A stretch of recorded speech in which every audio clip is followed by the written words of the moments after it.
All right, welcome back to the Daily Edge here with my brothers Todd Daly, TJ Daly. Thanksgiving's right around the corner. We're going to be getting together with families. We're going to have some fun today, guys. How to have political debates and differences and get along with your family and not ruin the holidays is going to be the topic of today. We're going to approach some sensitive topics, probably ones that all of you have different opinions on. And we're going to give different points of view. We're going to navigate tough conversations, and we're going to still love each other at the end of this. So that's going to be the point of it all. I think there are a lot of polarizing things out there. We've talked about some of the echo chambers and how we have this unbelievable confidence in whatever we maybe believe personally is the right answer, and there's only one answer. But we're going to get after each other and give each other a hard time. So permission granted to call each other out on any statement that is made today, and let's try to navigate some of these tough ones. Sounds great. My first question for you both is: Trump has been in office for how long? The second time?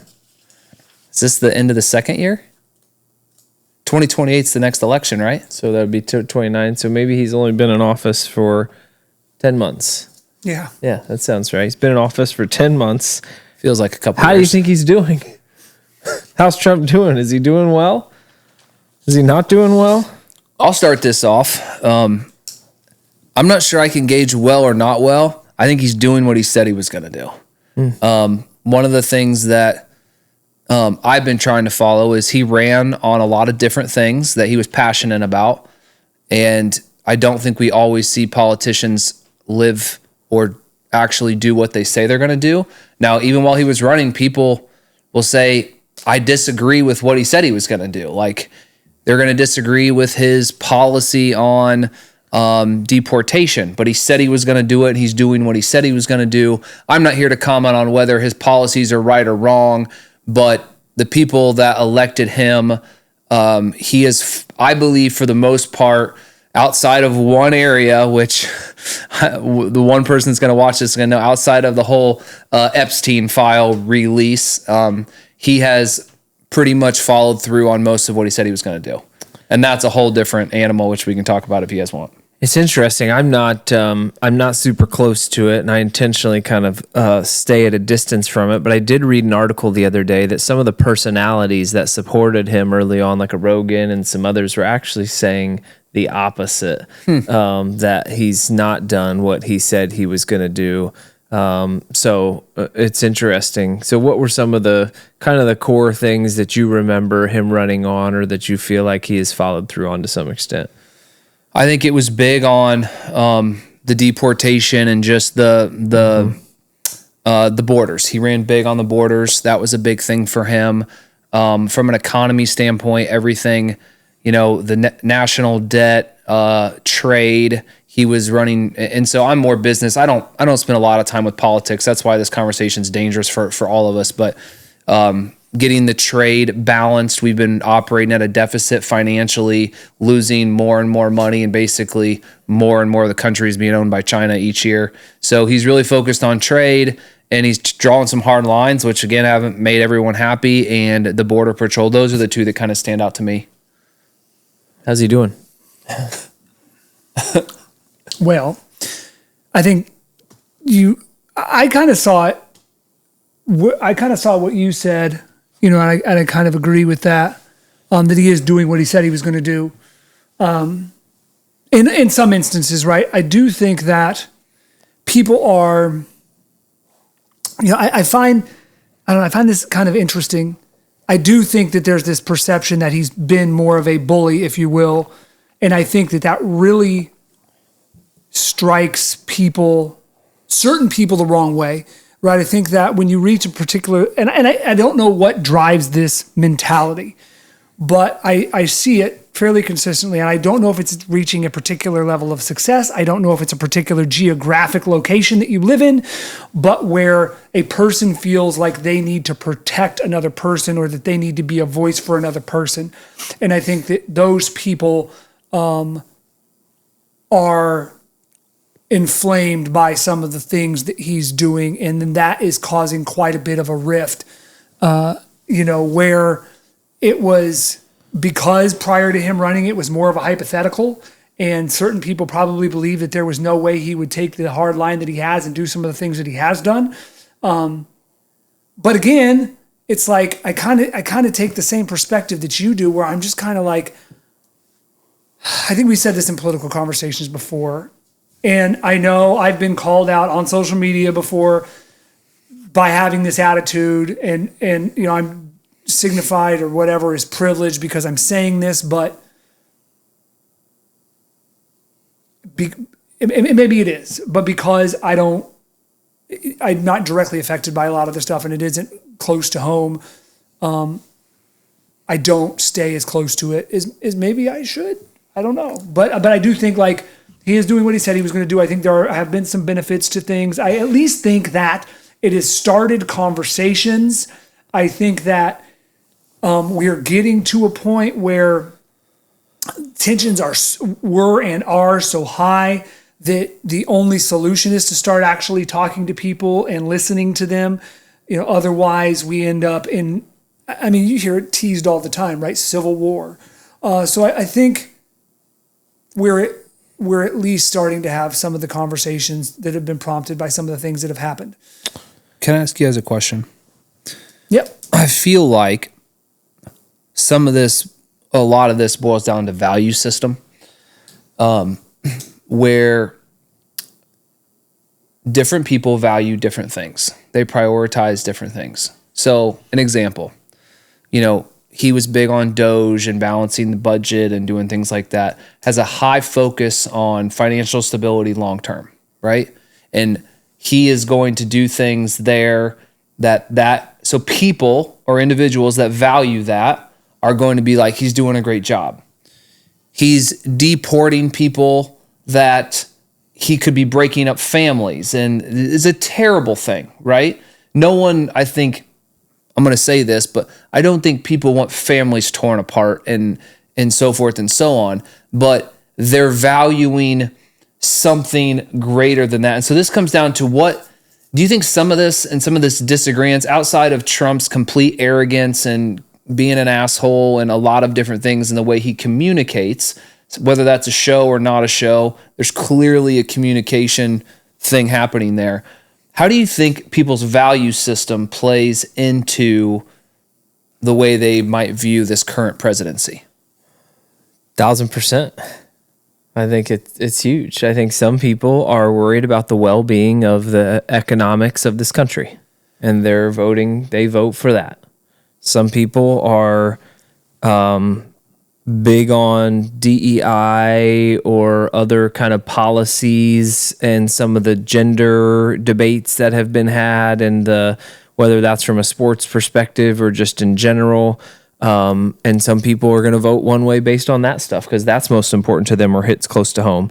Some are it's a moral thing. Like who is I've heard a lot of people say who's the president that they want their kids looking up to, that, displays. And so they're going to vote based on that.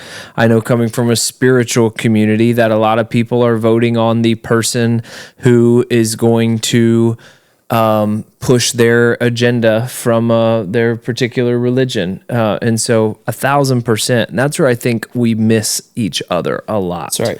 Is when I say he's doing, and you touched on this at the top, which is you can't say whether or not someone is doing something well. You can talk about whether or not they're doing, what they're doing, and where they are having an impact. But definition of success is different for everybody, not just whether you're on one side of morals or the other side, or you're on whether or not you want these policies versus these policies, but whether or not those policies are even the thing that's going to sway your vote, right? It's like you've got two dimensions of this. What are you voting on? For example, a lot of Catholics are voting on which president is going to have the most likelihood for pro-life policies or anti-abortion policies to remain in place, right? And that is unequivocally the most important thing because it's murdering innocent lives, and that's it.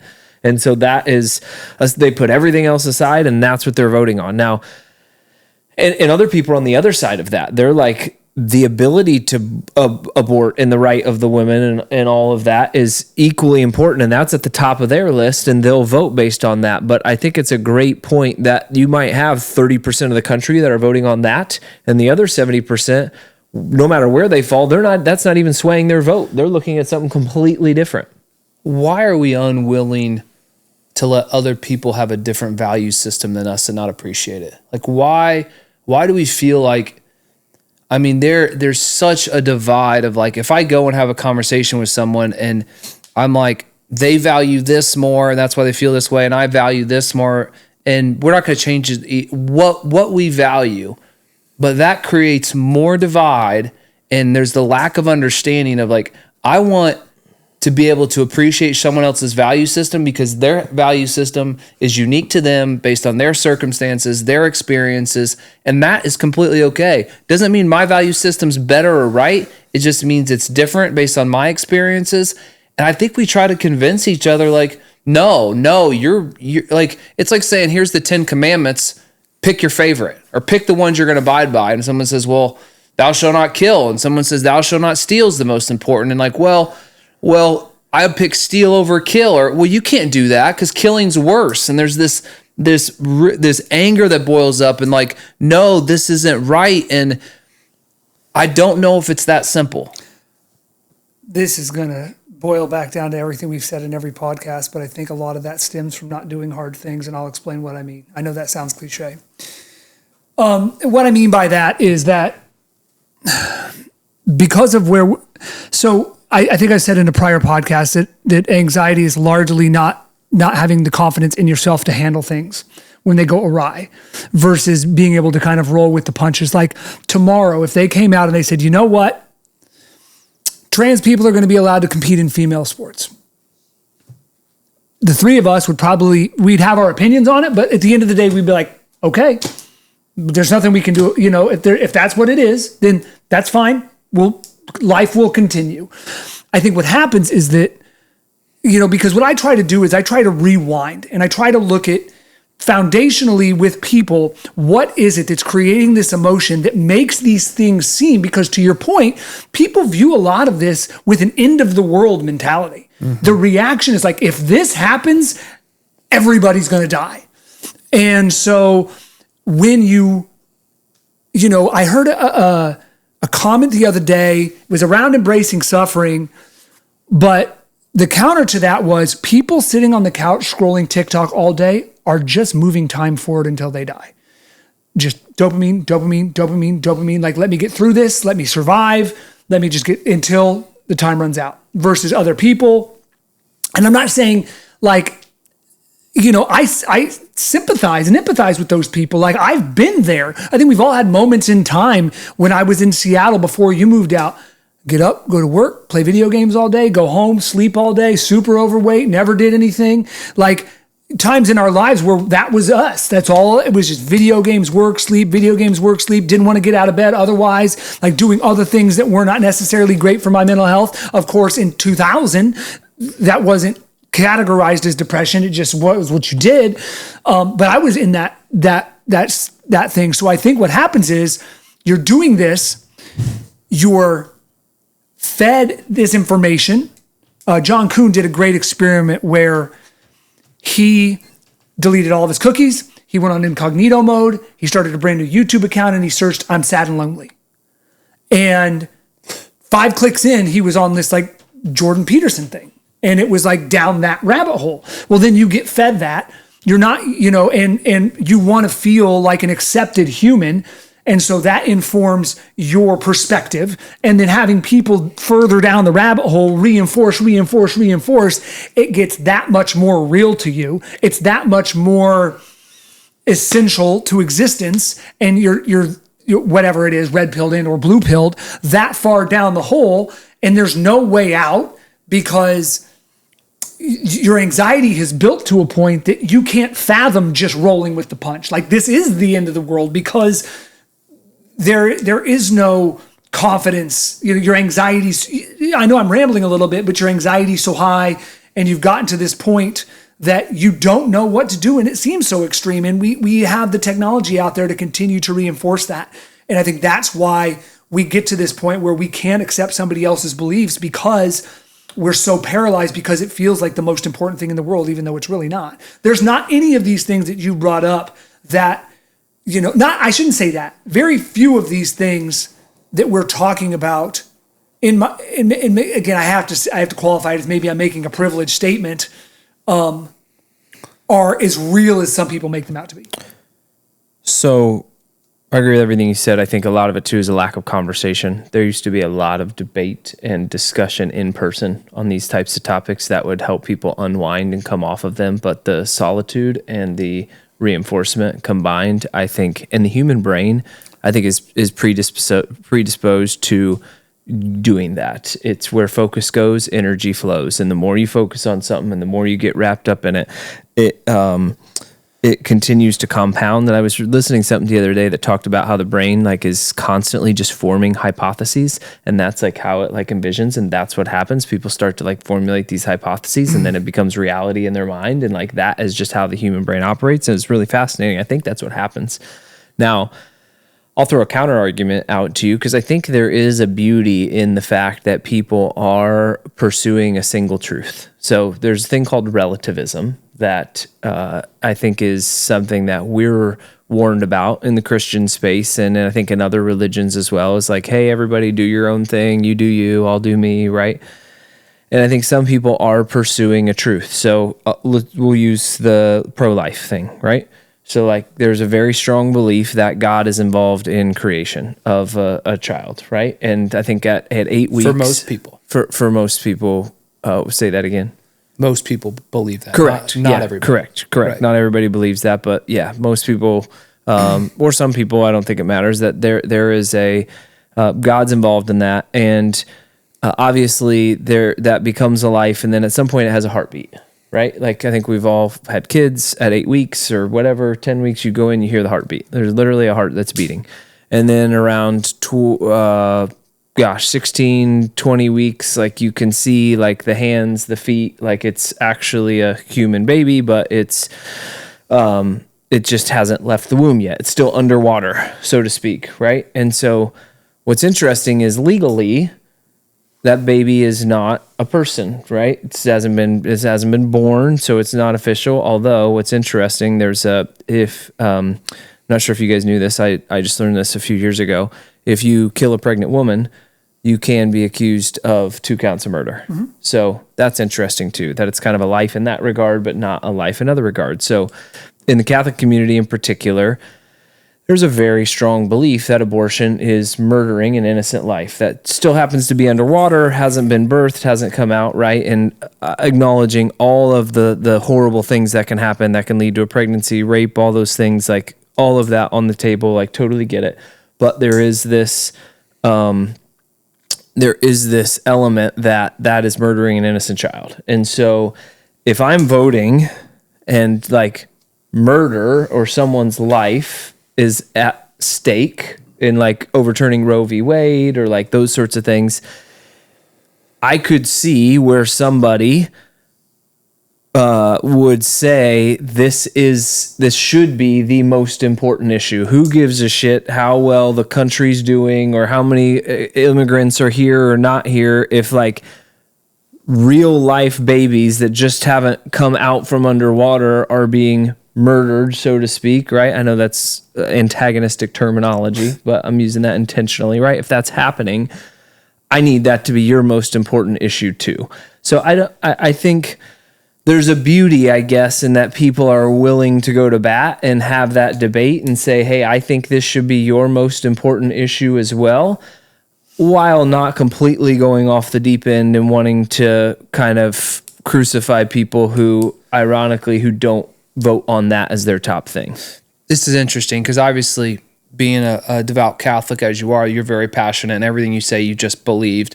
And so could you understand someone who's I disagree with that, yeah, and I don't believe it's an actual murder of a baby, and you could have you may get to a point where you agree to disagree. Yeah. But could you have that conversation or do you firmly believe that this is murder, and no matter what you say, if you don't believe this is murder, you're crazy? Like when you look at this in a debate standpoint, what's your room not that for, you're crazy, because I think it's always important as you're coming into any of these debates. I think you attack the problem and not the person. I think that's the thing that always happens. It's like, okay, you feel this way, now I'm coming after you, as opposed to the fact that for whatever reason, given your experiences, background, people you were influences of you, it's maybe not as important to you of an issue to you, or maybe you're on just the other side. You think the right of the mother and the fact that she's got to raise this kid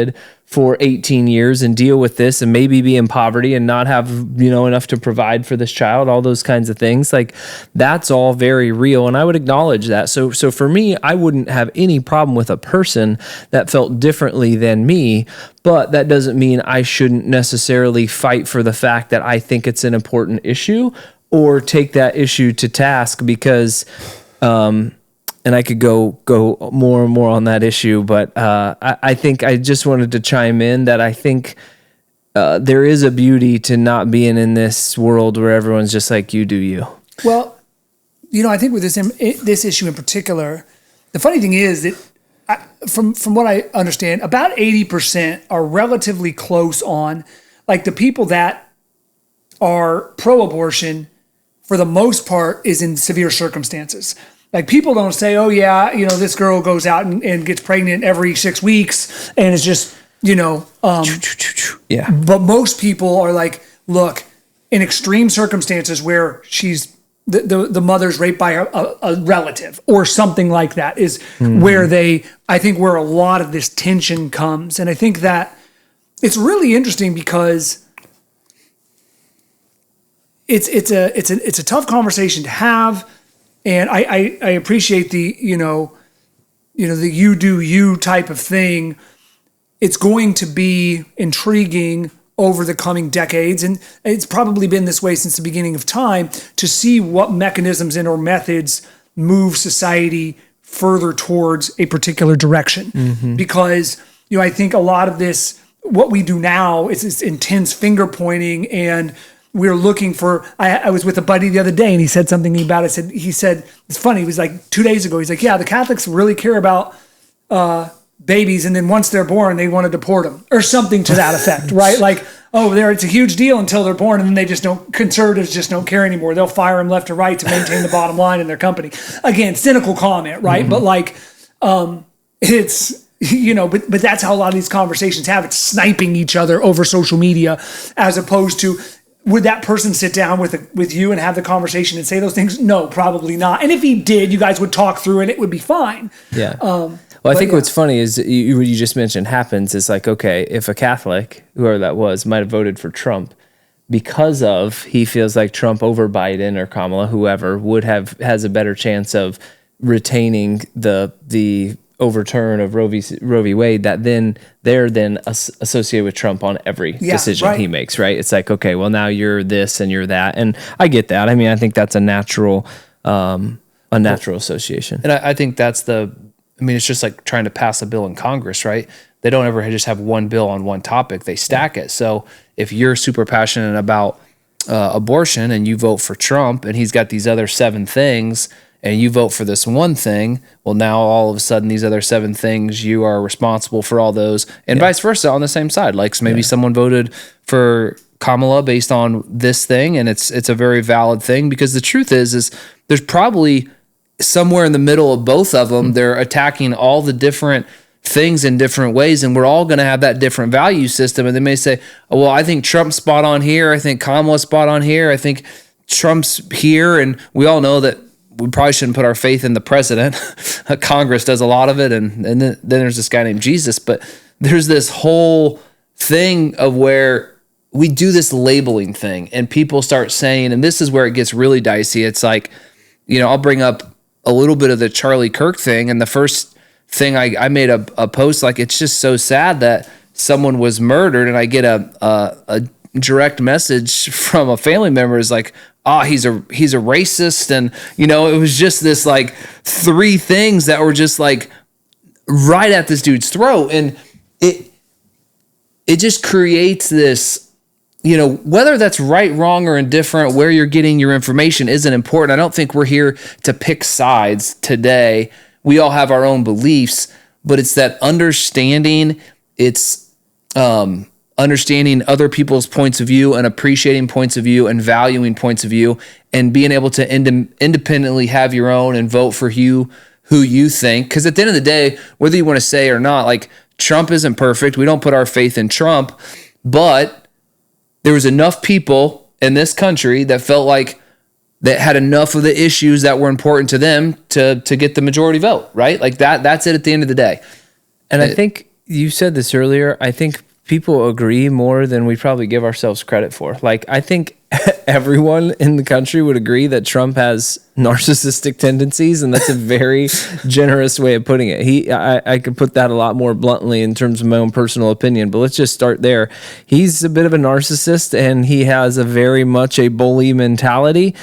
That's how he's gotten things done. I'm not saying he's not a nice person. I understand that he's like philanthropically and other things, like in one-on-one conversations, there's been some very positive interactions, but generally I think in terms of his quality as someone, do you want your kids growing up to kind of be like Donald Trump? I don't think many people, I would say the vast majority of the people that voted for him are probably not signing up for that. I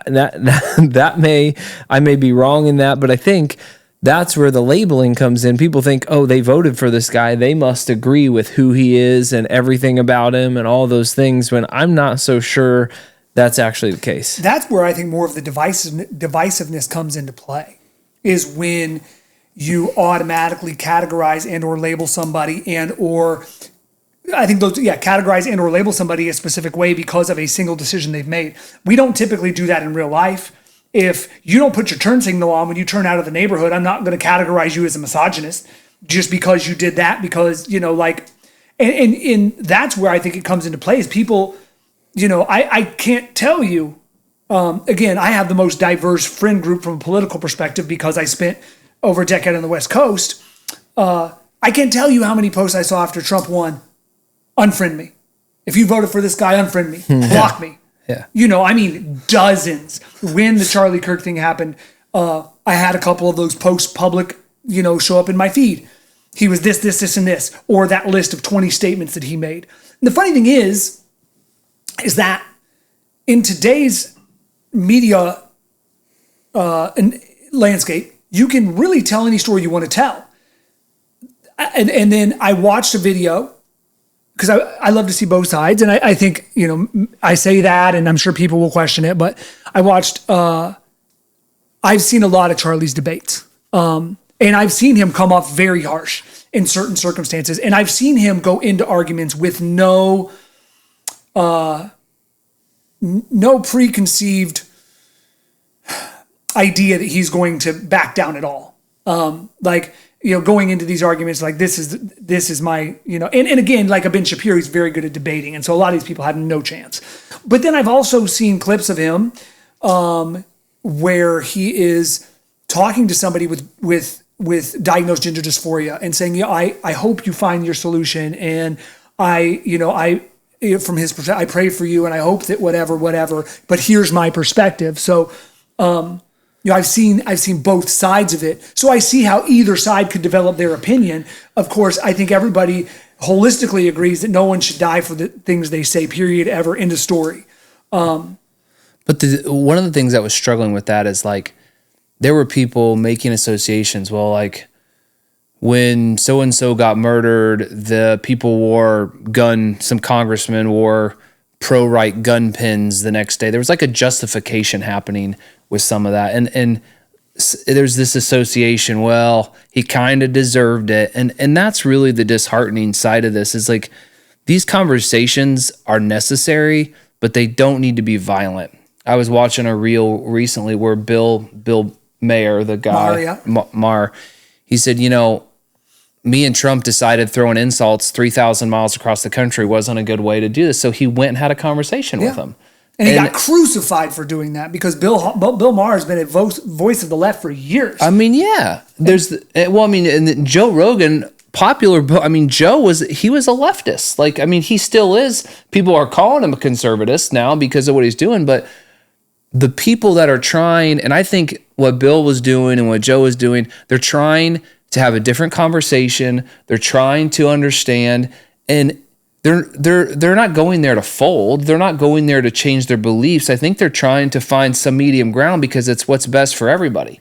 Like the media, to some extent, whether social or regular, they thrive off of the hate and the dirtier it can be. And I think they create divides, and Fox does it on one side, and I don't know what the other one is that does it on the other side, but the polarizing stuff is what sells. People getting angry, and I think there's a part of that is being encouraged that may not be as innate to us as individuals, but the environment is fostering more of that.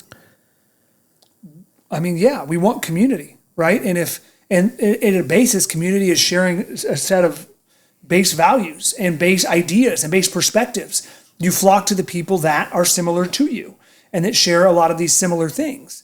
And like you said, with being cut off from society, like that is what I've maybe made this comment before about large schools, right? And where we grew up versus where our kids are growing up, mine in specific.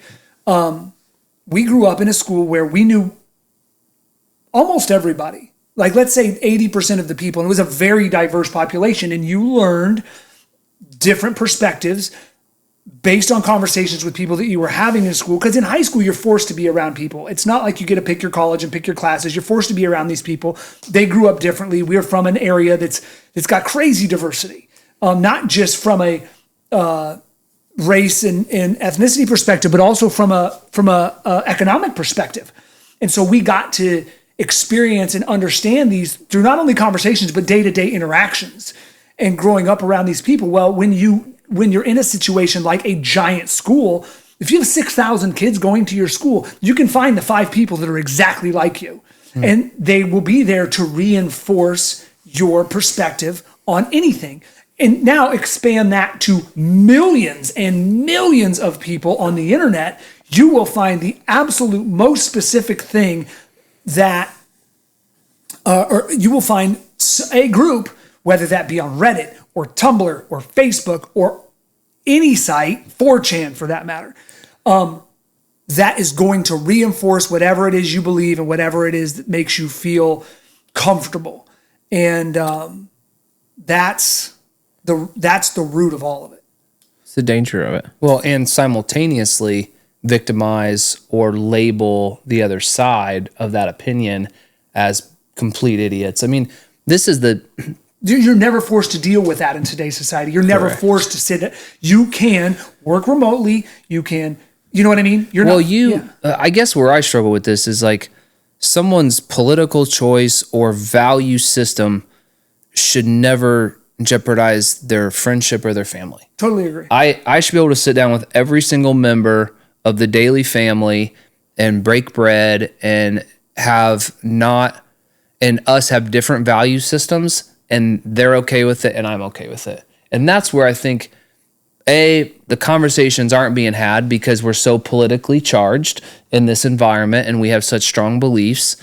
We're getting put in these echo chambers, and it's real. People like, you voted for this MFer, now you get it. Don't ever talk to me again. And it's like, what are we even saying? Like, how is that? Like, to me, it's like, it's illogical to take that stance. Like, not too many people have ill intent in life, right? Like, most people are good people.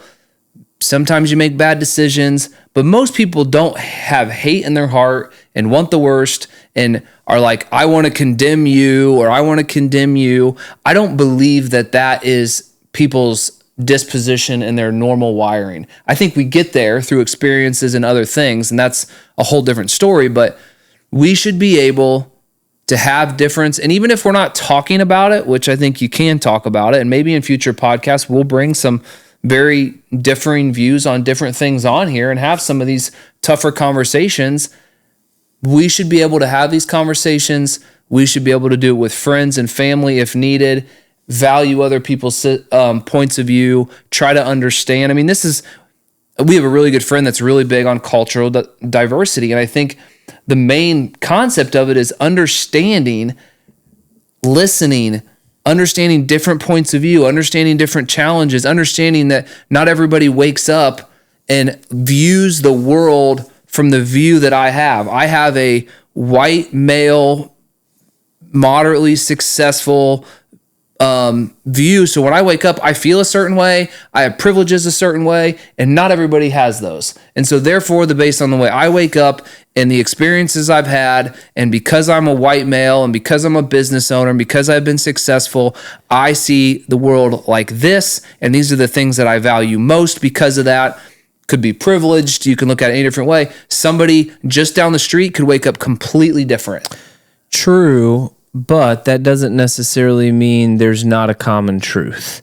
What I mean by that is just because you wake up and you don't feel maybe the insurmountable uphill battle that someone in a minority group might be born into, especially if they're in, economically in a struggling demographic and being a minority, just because you don't feel that. I think people's interest in, and I think unfortunately people just do it in such unproductive ways anymore. Everyone's lost the ability to really influence in a meaningful manner. Doesn't mean that's not happening. So that's where I think we've got to be careful of, hey, this is how I feel, this is how I wake up, so this is how I'm going to see the world. For example, sex trafficking isn't something that I have ever had any sort of visibility to, has not impacted me or my life in any sort of way, but that's still a big effing problem out there. And we should be, I think we should be extremely passionate about solving that and helping solve that, even though it's something that hasn't directly impacted us. So I just want to be careful that, or at least my personal opinion on this is, we naturally all have blind spots that based on where we're from. And so I think helping each other round those out is what needs to happen. But to your point, we've lost the art of the ability to have a conversation because we're so polarized before we ever get in the room. Well, yeah. And I mean, in that regard, a lot of times before a concerted effort can even happen between people, they're turned off to it, right? Because if, let's say, human trafficking, and I agree with you, needs to be a major focus collectively for the United States, but 70% of the United States are getting called pedophiles and misogynists because of the perception of Donald Trump and the whole Epstein thing. So if you voted for him, you support a pedophile, and you're well, then all of a sudden, you may not have completely stifled somebody's desire to solve the child sex trafficking problem, but they're now more worried about fighting the public's perception of them as a misogynist and a pedophile supporter than they are with the actual thing that they need to solve. I mean, people are spending so much time, especially people in the public eye, especially people that are influencers or that are celebrities or whatever, defending themselves from these labels than they are using their platform to help bring perspective to certain things. And unfortunately, because the other thing that's happened in media is to gather clicks. I mean, we've gotten to live it. How much more extreme have headlines gotten over the last decade? Like, to get anybody to listen at all, it has to be a 10 out of 10. Like, I mean, you pull it up right now and it's going to be the most extreme thing in the world. And so, that's the other thing that's happened is, like, you have to say something most of the time that's outlandish to even get views. And there's that double-edged sword where, the outlandish thing you say is probably going to be off-putting to half of these people that you need on your side. So it's like this, it is a double-edged sword in that instance. It's like, you can't really convey a subtle perspective on things anymore, which is required in a lot of instances to get people on the same page, because at least through media, which again goes back to the art of the conversation and being able to sit down and talk through different perspectives and understand that things are different. It's a broken system. It's a real broken system. One of the interesting things, I forget which one of you said it earlier. There was a point in time where people were treating this presidency like it was the end of the world, right? And whoever got elected was game over for the other side, for the country. How did we get to that point? And where in history has that ever been the case? Why is it to the point now where left and right are so far apart and really the truth is here? And why did we put so much of an emphasis? Why did media create that? Did we create that? Why was this such a pivotal, and where we are now, maybe certain people think the world is coming to an end and the last 10 months have been the worst 10 months ever. I don't know, but it feels far from what was being portrayed during that time. I mean, I think we've been talking about the whole time. It's the echo chambers and the human brain just continuing to go into the rabbit hole on, in an extreme manner. I mean, I think, unfortunately, that's the reality of it. Now, I would want to remain open-minded to also say just because we aren't feeling it or feeling some sort of effects, and that could go on both sides of it, right? I think the three of us, there's probably a awareness and acknowledgement that no matter who was elected, our lives were going to be not impacted in any sort of material way, but that doesn't mean no one's is, right? So I don't know that. I haven't necessarily seen like wages plummet, but you see inflation go up and wages, or at least for groceries and coffee and things like that, prices have gone way up. Wages, I don't believe have necessarily adjusted for that. So in terms of purchasing power, there are probably people out there that now, does that because of Trump? Would that have been drastically different if Kamala was in there? I don't know. But I think that's the beauty of the discussion, the debate, and it's just a travesty that we've lost the art of that, because I think there are people that probably need to continue to enlighten us on things we're not feeling every day, and maybe vice versa. There's some things we could be sharing, but unfortunately, we can't have the debate. Yeah, it's people that I'd never thought, and maybe I've fallen into this category, I don't know, but like people that have always been fairly level-headed, I never thought would pop off in some of these instances have been doing so. I think I mentioned to you guys, and maybe on a prior podcast, this has been months now, but a really good friend of mine for over 30 years made a comment about, just out of nowhere, I think somebody had posted a meme of Trump.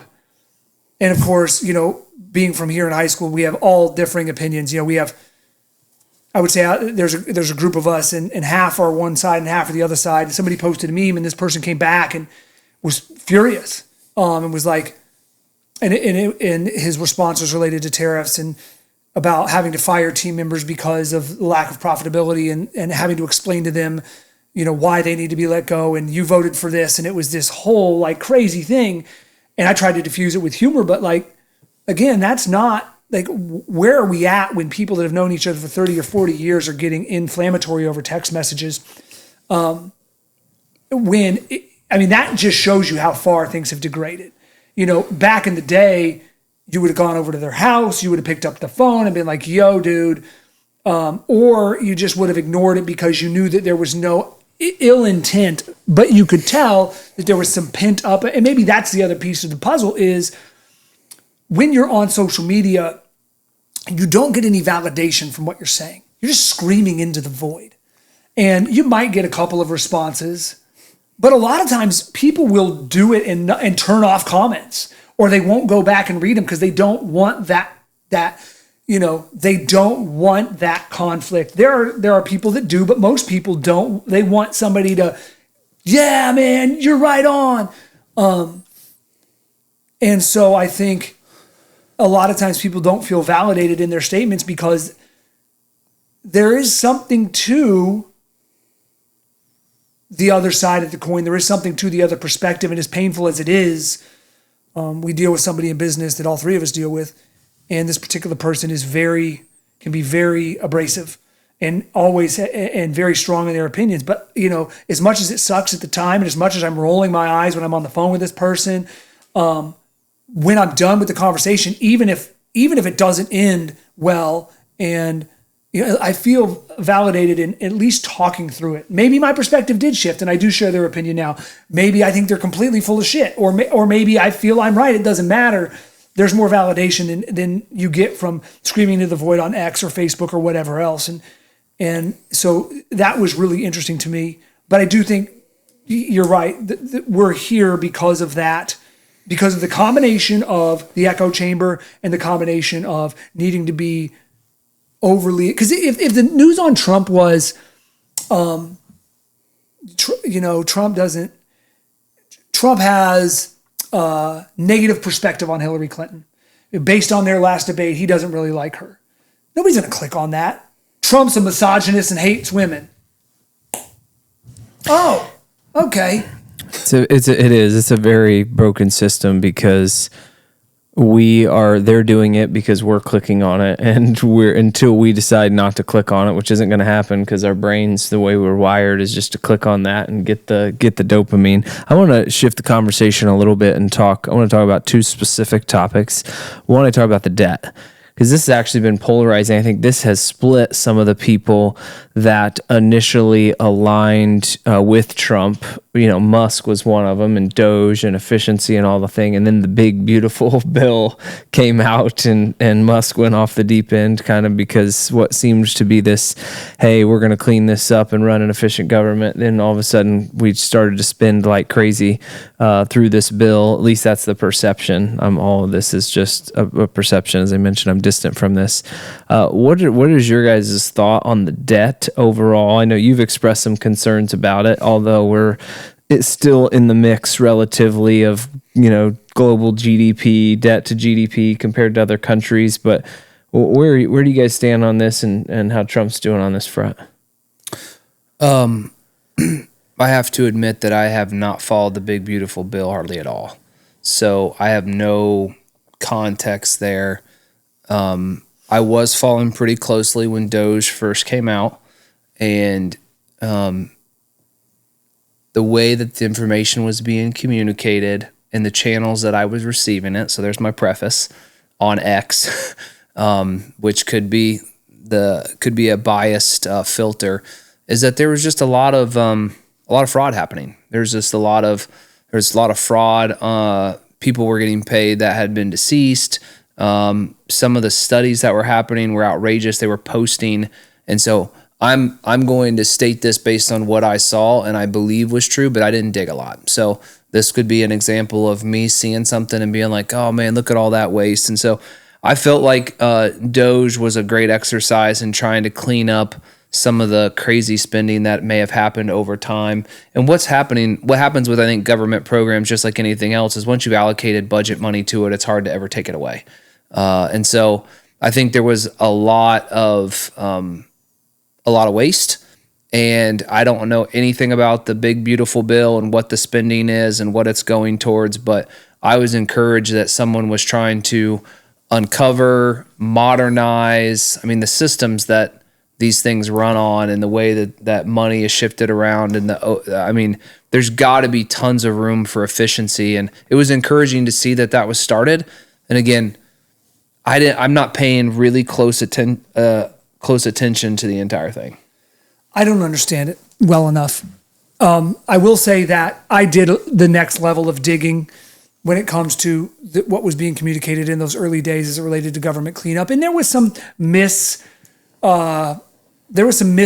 but I think the thing that team did was they admitted it because they're used to, that's Musk's thing, right? Move fast, break stuff.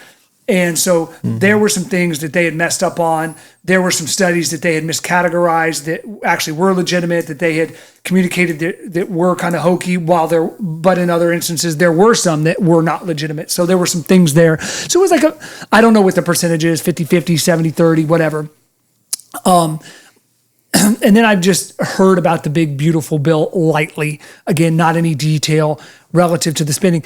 And I'll admit this, I've always been fascinated and kind of flabbergasted at the national debt. And like you said, people get doom and gloom and all crazy about it, but then you make a comment like the ratio of GDP to debt and it's within range. So it's like the high level commentary that I've heard around it is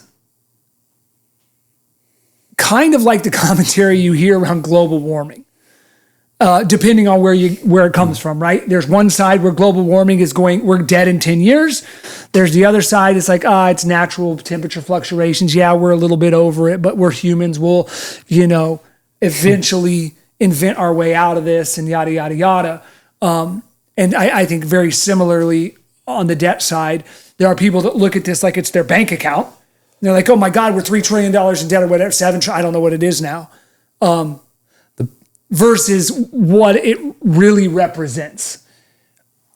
I think the part that, assuming that this data is correct, is that each year we are spending more than we're making, right? And I forget the trillions of like how many more trillion we're going in debt each year. So the part that is disheartening is that it just gets worse every year. And I don't remember if taxes are 5 trillion and we're spending 8 trillion and trying to get that back in line. Go ahead, Nerd. You probably have the stats what you're pulling up right now. I'm just pulling up the debt to GDP. Is that what you're talking well, about? That's a ratio, but I still think if you spend more than you take in, you got a problem. That's just basic. I think so. I think that's sometimes the case, and a lot of times it's mortgage into the future because in 20 years the dollar is going to be worth half of what it is now, and so that like there's a fundamental thing there that like what is overwhelming now won't be overwhelming, but if we keep doing that, something's going to pop. We are 12th. My understanding is like you got Japan is 235%, Singapore 175%, Greece 142, Italy 137. I'm sorry, this shows us as 8th, 123, France 116, Canada 113. So we're certainly up there, but it's not that. It's like no other. A decade ago, we weren't even close though. Sure, yeah. There's been a big move in the last 10 years. 100%.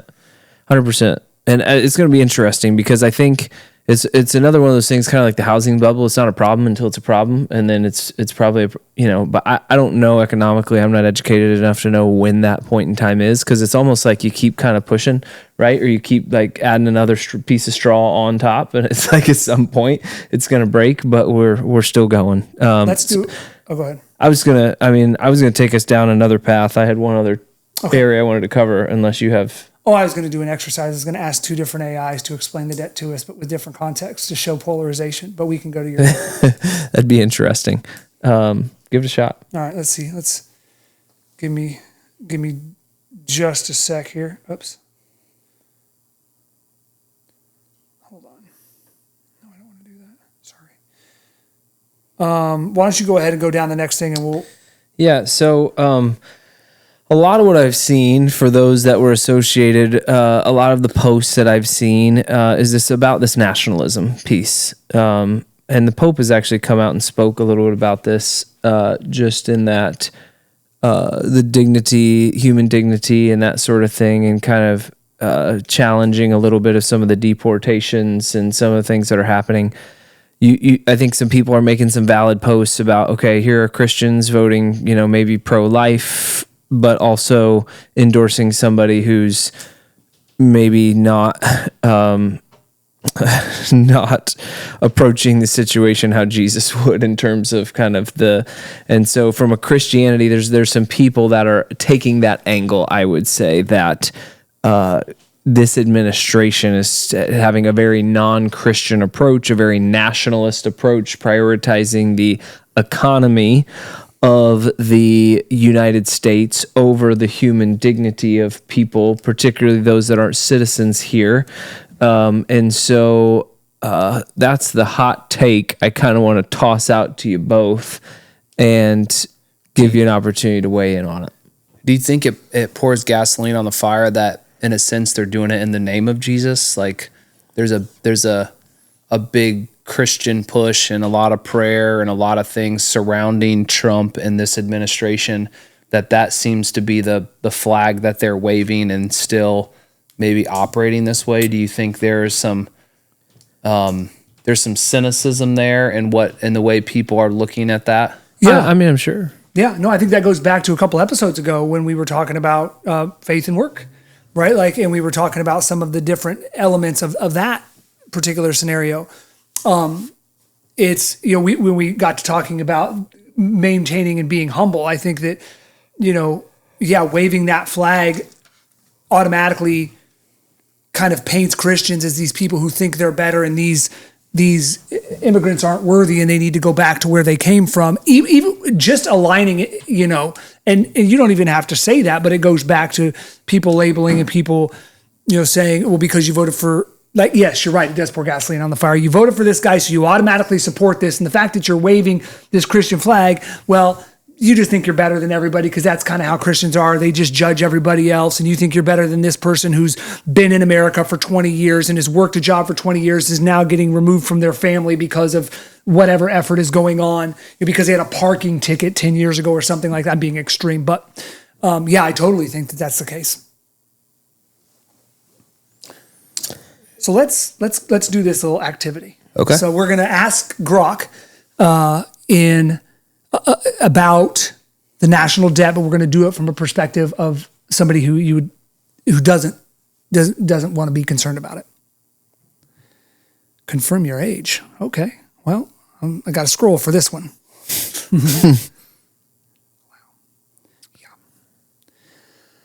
So I have a question for you. Everybody seems to be doom and gloom about the national debt, but can you tell me why I shouldn't necessarily be as worried as everybody paints the national debt to be this, big bad thing? Sure, the national debt sounds scary, but it's not always the boogeyman people make it out to be. For one, the U.S. debt is mostly held in our own currency, so we can't default like some countries. It's more about managing interest payments, which are actually manageable right now, about 1.6% of GDP, lower than in the 80s.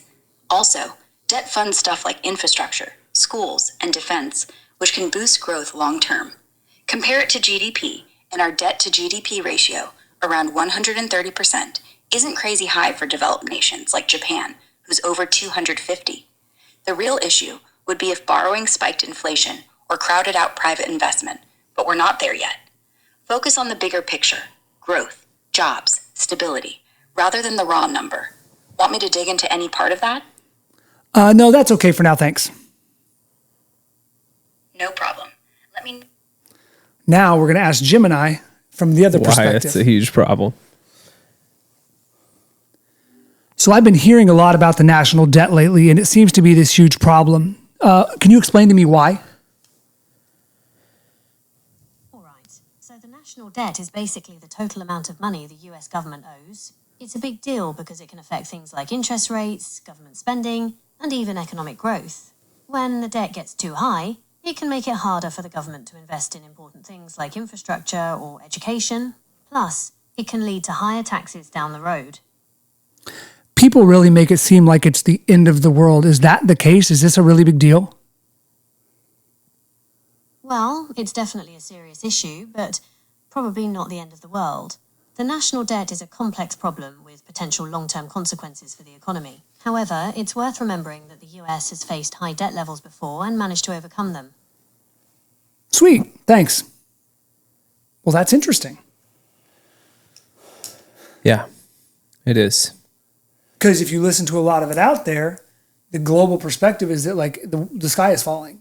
And maybe it is, but interesting to ask those questions of two different platforms and to kind of see.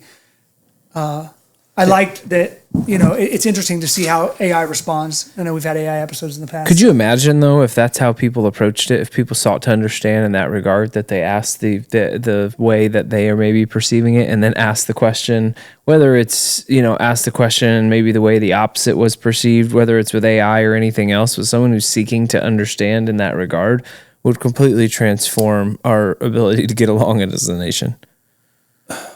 What is your guys' thought on, there's probably a good part of the population that just avoids this. Sure. Yeah, we follow it enough, but none of us are politically, how much time are you guys spending on political stuff, percentage of your time, day, week, or month? I would say 5 to 10 minutes a week. Yeah, so that's less than 1%. But I think people, when we say that, you get automatically, oh, you're privileged. You don't need to pay attention because it doesn't affect you. I mean, I feel like people label you that way, but I'm the same way. I'm probably maybe an hour, And I'm similar. I mean, I would be less than 1% of my time. And you think about, it could be easier to just avoid it altogether to some extent. the policies passed can and will have an impact, but most of them are very broad and general and don't have a direct, although some definitely have. Like we should be very open about that. Sometimes you wonder if not being as passionate about it, not spending much time there is healthier, because the way to consume this information, there's not a good medium. We're not doing it relationally. We're all getting information via our filtered channels. We all have bias. We all have echo chambers. As much as someone like all of us are very aware that we're being fed an echo chamber, we still get our information through an echo chamber. We still have a pursuit of seeing the world a certain way through our value systems. And to me, it's so difficult to become 100% certain about a certain stance or a certain position, because it's hard to trust the information you're getting. It's a fine line. I think you're right. It's difficult, and that's the problem. It's really hard to get a neutral set of information. It's hard to get into this and discuss it without getting obsessed with it. And so I think the easier thing in a lot of cases, and I'll kind of be the first to say I've kind of copped out by just putting my head in the sand and just like not necessarily la la la la, but like there's an extent of it that I am very and I'll defend myself a little bit on that while I kind of fall on the sword, which is I'm very stingy with my energy. And I feel like we all start the day with 100 units of energy, and every ounce of energy that we put into something is an ounce of energy we don't have to put into something else. And the more energy we put into things that we can't directly control or that don't impact us as much, and I shouldn't say us, but I mean even the collective us, not just us personally, but like I have no problem investing in my energy and things that help the broader population in some shape, way, or form, but particularly investing my time in things that I can't directly control or I'm not going to have influence on. To me, you can really diminish the impact you can have on the world and those around you if you spend a lot of your energy. And I mean, honestly, any of your energy, because it compounds. You look at 1% every day over the course of years, 365%. And if you are not mindful of your energy and what you're spending time on, especially when it's out of your control or you're not going to put a dent in it, you got to be mindful of that. And unless, I mean, one of our biggest human needs is that need for community. And if putting that energy towards that thing makes you feel alive and like you're supporting something, or you're part of something, I could see why you would do it. I totally agree with you. I actually, this came up yesterday. I'm sitting in line getting ready to pick one of the kids up from school, and I get a call, and it's one of our relatives, so to speak, and she's like, hey, have you been monitoring flights lately? Like, they're getting ready to fly in a couple of weeks, and they're like, this government shutdown, I'm not sure, like, I've heard that there's delays and their flights aren't getting in and getting out. And I'm thinking to myself, well, first of all, I heard about the government shutdown in passing, but I didn't pay it any mind. You could tell with the tone of voice that they had been participating in like a lot of consumption of government shutdown content. Yeah. And I'm like, I thousands of flights flew in yesterday and I flew out Monday, and I was around 40 or 50 of my friends from the industry who had flown between these 20 some states. Nobody mentioned anything different. I had the smoothest flights I've ever had, relatively speaking. And so, no, we're good. But you could tell they were wound up because they'd been hearing about this thing that, maybe it's a reality in some areas, but I mean, I flew home through the biggest airport in the world and didn't have any problems. And I went through their security, the whole 9 yards. So like, one of my favorite quotes was like, if we change the world from the bottom up, and it's if you focused on the 10 people that God has put around you, you're going to make more of an impact than you worrying about the president of the United States and putting your time and energy in there.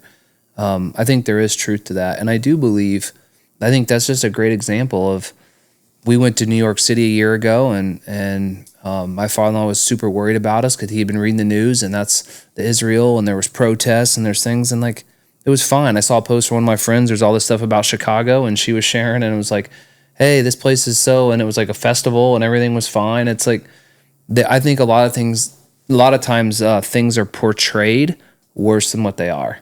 And I think that's kind of the gist of all of this is we are taking things to a level of intensity and things are portrayed worse than what they are.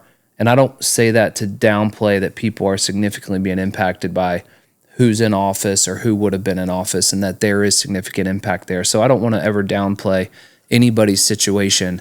But I do think as society as a whole, we have created an environment to where we're less tolerable, and it's kind of disappointing. It's anything that is being done that's dividing families and friends without sitting down and understanding makes you question the level of family and friend at the end of the day. I want to pose this question. This is something that's interesting to me. Why do you think, maybe we've already answered this, but why do you think that certain people have this desire to protect and or fight for people far, far, far outside of that 10? Do you know, like somebody who is just completely call 5 degrees of separation from someone else that shares maybe nothing in common with them, but they, for whatever reason, feel like it's worth their energy to dump it into that person versus one of the 10 people around them? How do you get there? I think it's one of two drivers. I personally think either it's been something that's happened in their life that's given them that exposure to that, or they can relate, even if it's not one of the 10 at that point in time, they can either relate to someone who's negatively impacted, or they have been impacted in a similar fashion at some point previously. I think to me that's the primary. Although I think there is one other potential cause, and I think it can be more of like you want to be a hero, right? You kind of see yourself as this knight in shining armor that's going to ride in and rescue this group of people. You know, you want this like altruistic. I think sometimes there are some motives that maybe aren't 100% genuine, and that may be the vast minority of people. It may be that my guess would be it would be the former would be the majority of it. That would be my guess. I don't know. I think we say the word people sometimes and we try to like think about other people. I'm going to talk directly. I mean, I think sometimes I have a tendency to want to protect someone that I feel like is being treated unfairly, right? There's this need to, well, they're being like, you're going to pick on them. Now I'm going to pick on you, right? And there's this defense mechanism where we don't like to see people being treated unjustly or unfairly. And I think there are people that will stand up for the things that they believe in and do it and really passionately care about that situation. And I think that's fine within context and understanding and not including violence. And there's certain ways to go about it. But my guess is that that's a part of it along with what Todd said. Yeah, the reason I had mentioned mine too is this happens especially in third world countries. Like we go down, we spend some time in the Dominican, as you guys know, helping out an organization. And there's a lot of talk about people who kind of come down from the U.S. and like want to give money and kind of want to see themselves as these heroes that are saving these third world kids from all this suffering and this sort of thing. And there's a lot of ego involved, and they're actually very mindful of who they engage with based on that dynamic. It can be a pretty toxic thing. Yeah. Oh boy. All right. That was a lot. Well, as you get ready for the holidays, my hope is that you can mend any bridges. You can have conversations. You can appreciate different value systems and ultimately can find some common ground because people are more complex. Genuinely, we're not great at communicating the whole picture or understanding the whole picture of why someone may have voted the way they voted or did what they did. But ultimately, if you sit down and have a conversation, you're probably going to walk away with a pretty good perspective. Is that a good summary? Yep. Absolutely. Okay. It's a wrap. Thanks for checking in. We'll see you next time.